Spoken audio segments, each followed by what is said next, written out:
Hello. Karibu tena katika channel hii. Asante kwa wewe ambaye umekwisha kusubscribe. Na kama bado, basi subscribe na bonyeza alama ya kengele ili uwe mtu wa kwanza kupata taarifa kila mara tunapopata nafasi ya kuupload kazi zetu.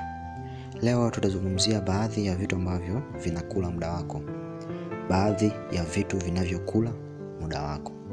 Na bila kupoteza wakati tuanze na jambo la kwanza. Jambo la kwanza kabisa ni mazungumzo yasiyo na tija ama mazungumzo yasiyo na umuhimu.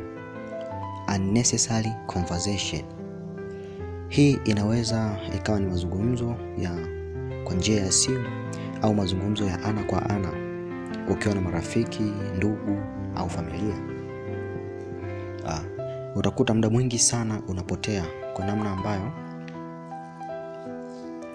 utakuta mtu anapiga simu pasipo kuwa na hoja yote ya msingi. Na ukimuuliza mbona umenipigia, anasema, mara nilikuwa nakusalimia. Ni sawa kumsalimia mtu, ni sawa kumjulia hali mtu, lakini je, ni kila mara? Ndio kila mara ni wewe unapiga tu simu na kusalimia. Hauna hoja yote ya msingi, unapiga tu simu. Lakini pia muda mwingi hupotea wakati ule wa mahusiano mapya yanapokuwa yanatengenezwa. Yawe ni mahusiano ya kirafiki au mahusiano ya kimapenzi. Utakuta tu kidogo nimekumisi, mara nataka nikuone. Na utakuta kunakuwa na outings ambazo hazina umuhimu wowote. Eti tu kwa sababu labda kuna movie waliona watu wanaopendana wanatoka out, au waliona marafiki wanatoka out, na wenyewe wanakuwa wanafanyaje? Wanatoka out. Au pengine unakuta wanasingizia kwamba ni utandawazi. Sasa hivi vijana ndo inabidi tunatoka out. Lakini bila kujua kwamba hii inakula muda wako mwingi. Hakikisha unakuwa na mipaka kwenye aina ya mazungumzo ambayo unakuwa nayo. Jaribu kuwa na mazungumzo ambayo yanatija, mazungumzo ambayo yanaongeza kitu katika maisha yako. Kwa sababu kuna aina fulani ya mazungumzo ukishaingia tu na kuhakikisha kutoka itakuwa ni ngumu sana. Unajua kabisa kwamba kuna aina fulani ya kikundi ambacho yani wewe ukishaingia pale ni story mwanzo mwisho. Hii inakula muda wako, unashindwa kufanya vitu ambavyo ni muhimu zaidi. Wewe ni kijana na unatakiwa upate muda wa kufanya kuinvest katika vitu vya muhimu. Kwa makini katika eneo hili. Jambo la pili ni kuangalia movie au TV. Hii inakula muda mwingi wa vijana, hasa wale ambao wako chuoni. Kwani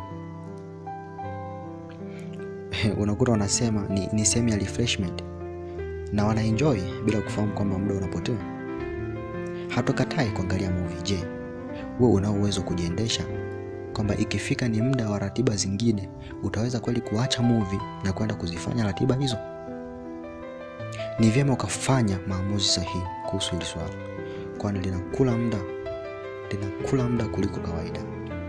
Na hivi sasa kuna movie ambazo zinakuwa na muendelezo, yani season. Kunakuwa na episode kadhaa, episode ya kwanza mpaka episode nyingine. Kwa hiyo utakuta ukimaliza episode ya kwanza, mfano ni ya kwanza, utatamani tu kuendelea na episode inayofuata. Bila kujua kwamba hii ni muda unaliwa hapo. Na hasa kama hauna self control, movies zitakula muda wako mwingi sana. Jambo la tatu ambalo linakula muda ni kuperuzi mtandaoni. Internet surfing. Kwa sasa ni moja ya vitu ambavyo vinakula muda mwingi zaidi. Hasa kwa wanachuo, lakini pia watu wengine. Utakuta mtu anaamka asubuhi tu, kitu cha kwanza kabisa anashika ni simu ili aweze kuperuzi mtandaoni. Na unakuta hana chochote cha muhimu anachoenda kuangalia. Unakuta ni kwenda kuangalia tu nani kasema nini na huyu kasema nini kuhusu yule.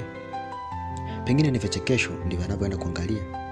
Bila kuwa na uwezo binafsi wa kujizuia, utakuta mtu anakaa asubuhi mpaka jioni yuko mtandaoni. Na hakuna cha maana anachokifanya. Hakikisha unalichunguza pia swala hili kama mwanachuo, kama wanafunzi ambao wanatamani kesho uwe na kitu kizuri ambacho umekwisha kufanya. Lakini jambo la 4 ni kutokuwa na mpangilio maalum, lack of organization. Moja ya njia nzuri ya kutunza muda ni kuweka mpangilio au mikakati katika mpango maalum ambao inakuwezesha wewe timiza ile mipango unayo ndani ya muda maalum. Unaposhindwa kuwa na mpangilio maalum, ndio chanzo cha wewe muda wako mwingi kuwa unapotea. Utajikuta unatumia muda mwingi sana kufanya mambo ambayo wala hata hayahitaji muda mwingi. Jambo la mwisho kabisa ni kugailisha mambo. Procrastination ni kitendo cha kuacha kufanya mambo ambayo yalitakiwa yafanyike. Hapo utakuta mtu ana mipango ambayo anahitaji kuikamilisha, na kila mara ikifika ule muda aliopanga kukamilisha ile mipango, unakuta anaahirisha.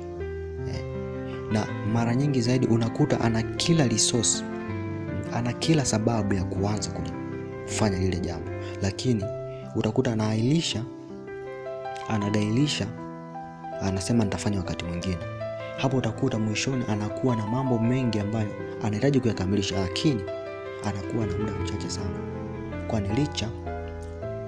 Kwani aliacha mambo yakasongamana yakawa mengi huko mbeleni, na kufanya asiwe na muda maalum wa kuweza, au asiwe na muda wa kutosha kuweza kuyakamilisha mambo yote.